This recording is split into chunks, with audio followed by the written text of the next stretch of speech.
So backed by popular demand, and most of that demand came from me, is yet another Tutima. This is very similar to the watch that I recently featured on the channel, which had an orange dial. It was signal orange in titanium.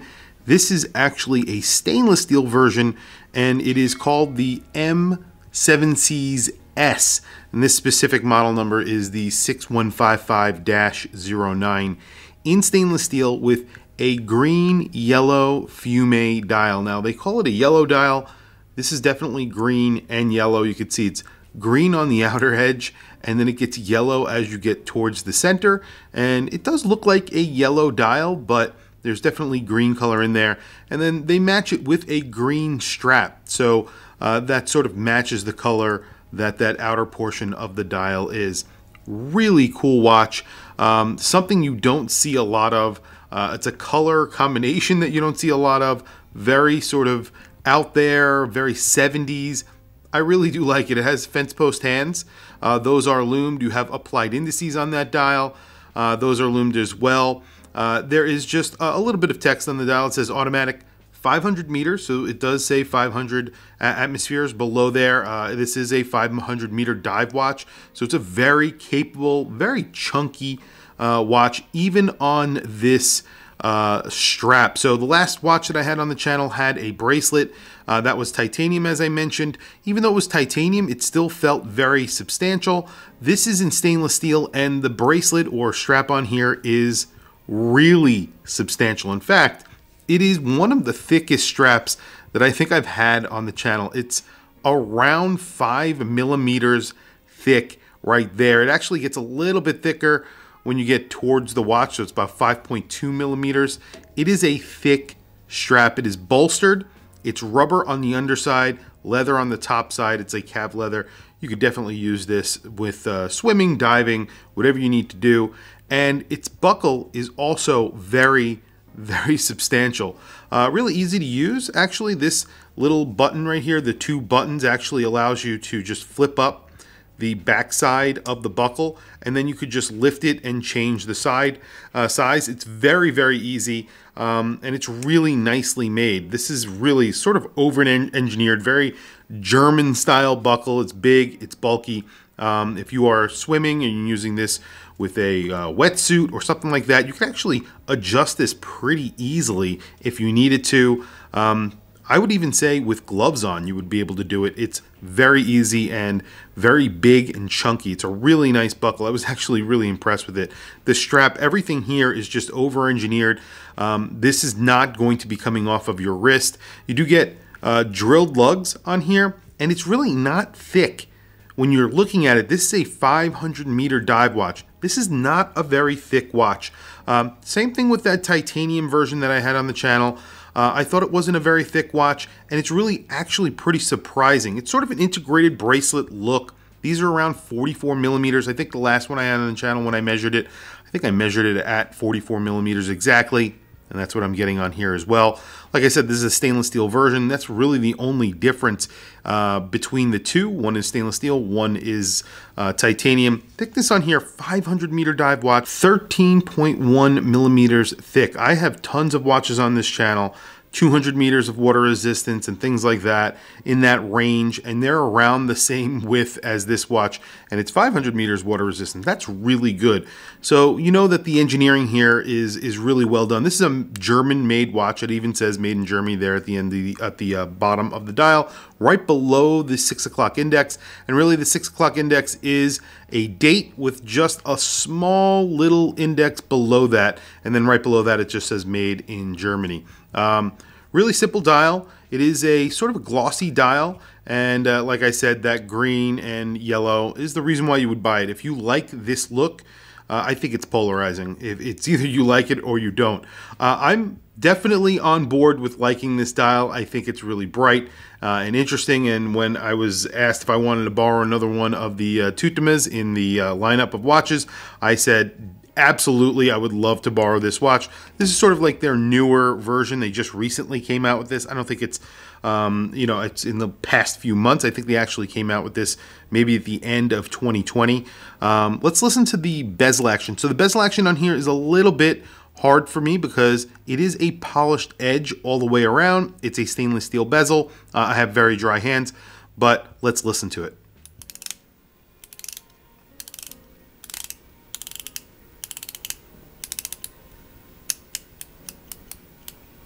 Really very solid bezel action.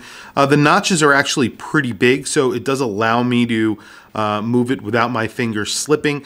But like I said, I have very dry hands with the polished edge. It's a slight bit hard for me, but other than that, I think it works really well. The top of the case is sort of in a brushed satin finish, and then the sides are actually polished. And then on the bottom side of the actual case and the case back, mostly just brushed or bead blasted. You do have a little edge of polish on the case back, and then you get that same ship on there that is on the back of the titanium version that I recently featured.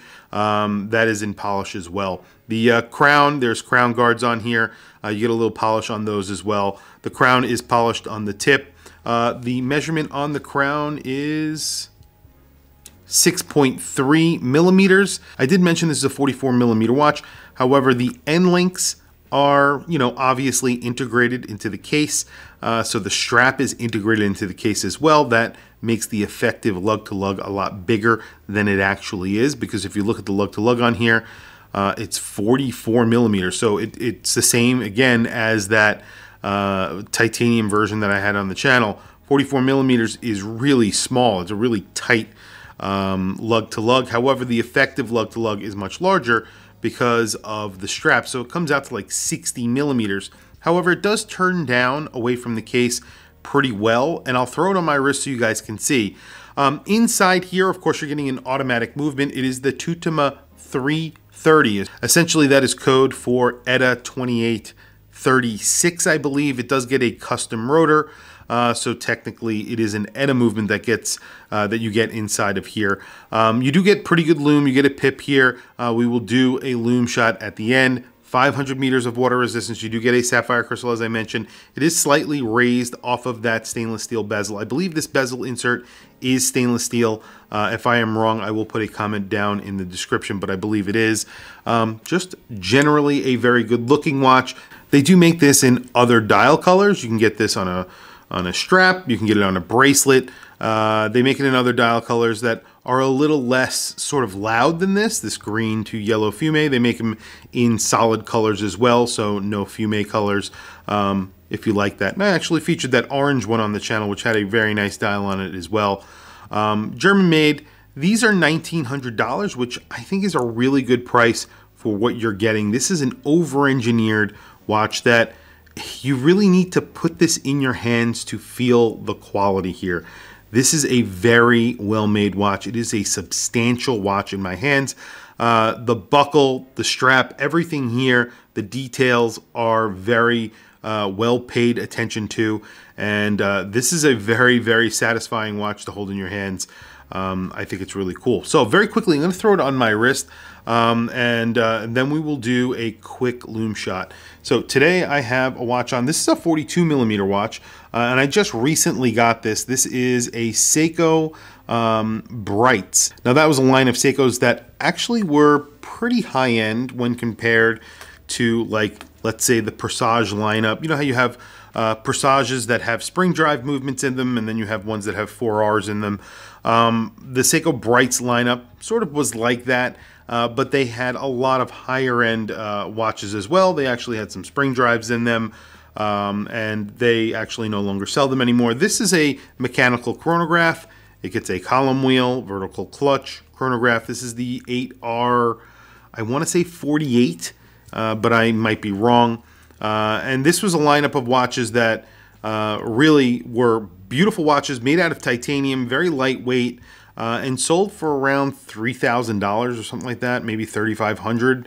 I'm not entirely sure, but good looking watches at a pretty good price. Anyway, very quickly, let me throw the Tutima on my 7.5 inch wrist. I actually have already worn this watch because when it came in, I immediately threw it on my wrist because I was pretty excited to see this, and I threw it up on Instagram pretty quickly, and there you go. So it does look big on my wrist. It does wear like a 44 millimeter.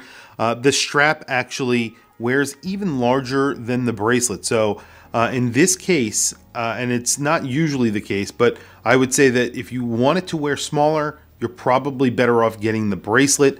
If you want that larger look, get the strap. On my wrist, I really don't think it makes that much of a difference. The strap especially wears just like the bracelet did. In my opinion, I think it looks really good. 44 millimeters for a very capable dive watch that is 500 meters of water resistance. You could see from the side profile, this does not wear thick for a 500 meter watch, a 500 meter dive watch. It actually wears very thin, very close to the wrist. I think they did a really good job engineering this, as I mentioned. So very quickly, let's do a loom shot and then wrap up the video. So there you go. You have super luminova on the hands, the indices. You also get a little bit on the bezel pip right there. Give you a little bit of orientation in the dark. You have stick indices on here. Those are applied, as I mentioned, they are filled with loom. It's not liberally applied with loom. You have a little bit more on the hands than you do probably the indices, those fence post hands. And you get a little pip on that red seconds hand. You can see it there moving along, so you can see that it's working in the dark. But besides that, it's not liberally applied, I wouldn't say, but it is decently applied. For a major brand, I don't think it's that bad. But you can see it's fading already. It's not going to be staying that bright. But other than that, I think the loom maybe could use a little bit more loom on here. A little bit more superluminova would be nice. However, other than that, I think it's a really cool watch and something that is a little bit different from the norm, or a lot different from the norm, especially if you consider that dial. If you get it with this dial, it's very different. But they do make, as I mentioned, you know, more normal everyday dials, I'll call them. You know, solid colors. Fume is very popular these days, and with good reason. It gives you that sort of 70s vibe, and it gives you a little bit of contrast on the dial. I like it. I really do. I really like these sort of dials with a little bit of character. I think it's fun. Anyway, tell me what you guys think in the comments below. I really do love Tutima. I think they make some really cool watches. This thing feels like a tank in your hands. It feels like a tank for your wrist. You could punch through walls with this thing. It is that sort of heavy and just feels like something that is well made. But tell me what you guys think in the comments below. I want to hear from you guys. Please don't forget to like and subscribe. Hit that bell icon. It is super helpful for the channel, and I very much appreciate it. Please follow me on Instagram. My Instagram is WatchChrisBlog, all one word. Other than that, thank you for logging on. I'll catch you guys in the next video.